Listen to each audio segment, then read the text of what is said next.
Hi, good evening. Today I'm going to go ahead and continue with the graphs of trigonometry that we were doing in the last class.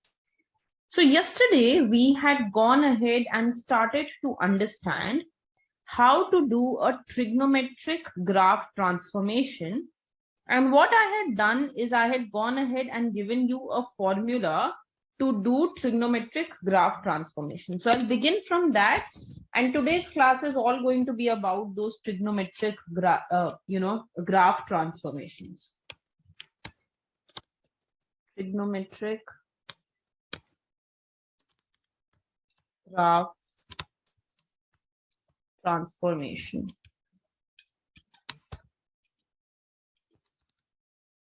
Consider the following equation.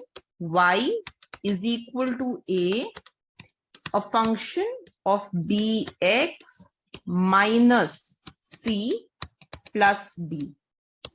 This is a standard way of writing any equation that involves a trigonometric function. The function that I am going ahead and defining here,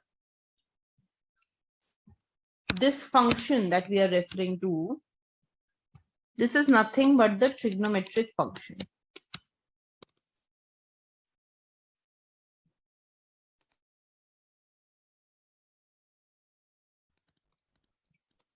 A, as we call it, is nothing but the amplitude. The amplitude goes ahead and basically represents, or it controls, how far up and down the graph goes from the center. A is called the amplitude and it tells us how far up or down the graph is going to go ahead and go from the center. Then we basically have f as a trigonometric function. B is known as the period length. Period length, or B, is basically defined as the standard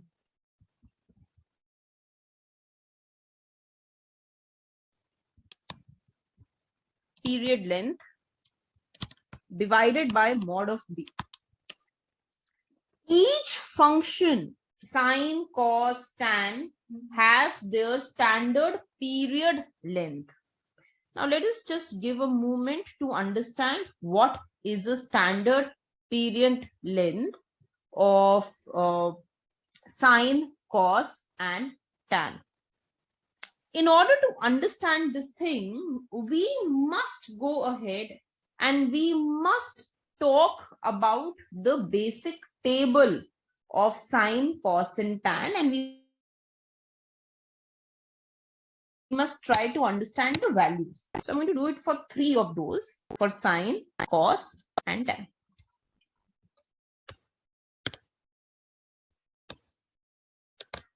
Sin x, cos x,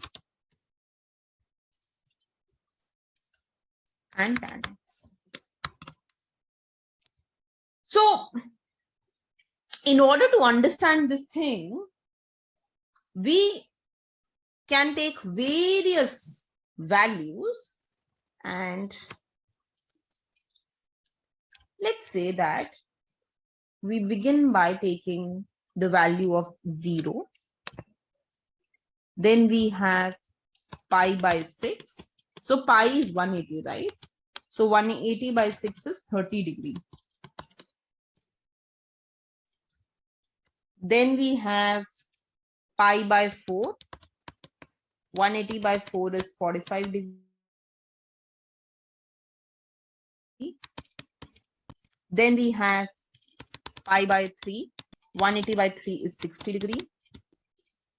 Then we have pi by 2. 180 by 2 is 90 degrees. Then we have pi, 180 degree. Then we have 3 pi by 2. This is 270 degree. And then I'm taking one last value. You can fill in the other values also in between, 2 pi, which is 360 degree. I'm just going ahead and taking these values. So for these values, I have this as 0, half, 1 by root 2, root 3 by 2, 1. Then 0, minus 1, and 0. So actually, if we look, we'll do it. So let me just complete this table first. Now let's go ahead to the next table, cos table. So for cos, I have 1, root 3 by 2, 1 by root 2, 1 by 2. This is opposite of how sine works. So if sine goes from 0 to 1, cos will go from 1 to 0. Okay. So this is just reverting. See that here I have 1. This one is coming here. Here I have root 3 by 2. This root 3 by 2 is coming here. 1 by root 2, 1 by root 2 is coming here. 1 by 2, 1 by 2 is coming here. And then we have 0. Similarly, this will also revert, minus 1, 0, or 1. Now, for tan, because tan is nothing but sine x by cos x. So 0 by 1 is 0. 1 by 2 divided by root 3 by 2 is 1 by root 3. 1 by root 2 divided by 1 by root 2 is 1. This is root 3. This is not defined. And then I have 0. This is not defined. And this is 0. Of course, you can go ahead and fill in the other values, and I just want to tell you about the standard period. That is it. Now, supposedly, I want to go ahead and graph this thing. So let's go ahead and understand how can we graph sine x. So if I go ahead and I say, let me just pick up a diagram from here only. So if I have to go ahead and plot sine x,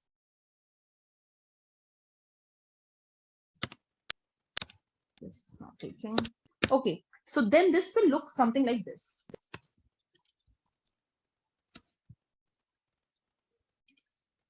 So what I'm going to do is I'm going to take 0. When x is 0, sine 0 is 0. So the value remains 0. And if you notice, the maximum value that sine takes is 1. And the minimum value that sine takes is minus 1, isn't it? So I need the maximum and the minimum value between 1 and minus 1. So I'm going to have 1 here. And I'm going to have minus 1 here. And actually, as you go from 0 to pi by 2, which is 90 degree, you are going from 0 to 1. So 0 to pi by 2 is somewhere over here. And I am increasing the value of sine. Right? And then when I go from pi by 2 to pi, that means when I go from pi by 2 to pi, I am going from 1 to 0. So again, I am from pi by 2 to pi, I am decreasing the value of sine. This is, let's say, pi. And I'm going from 1 to 0. And then from pi to 370 degree, I'm going from 0 to minus 1. So then I start going here. This is 3 pi by 2. And then again, I go back to this 2 pi. This is how my sine curve looks like. So the standard period that I am talking about is this complete cycle that sine x does. So this complete cycle of sine x, if you go ahead and notice, this is between 0 to 2 pi. So 2 pi is the length of this cycle. So after that, sine is just going to go ahead and repeat itself. So ideally, what is going to happen? That if I go ahead and let me just try again.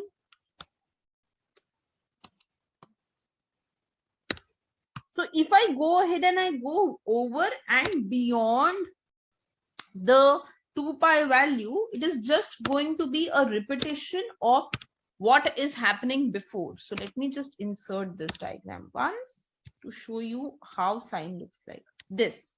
So do you see this? That actually, if I go ahead and I look between 0 to 2 pi, sine completed one cycle like this. It went up to the highest value of 1. It went down to the lowest value of -1, and then sine starts repeating itself. It again goes to 1 and again goes to -1. Here also it goes and repeats its cycle. This is just repetition everywhere. So the length, the standard length of the cycle of sine is 2 pi. Post 2 pi, sine is just repeating the same pattern everywhere. So after every 2 pi distance, it repeats itself. Okay.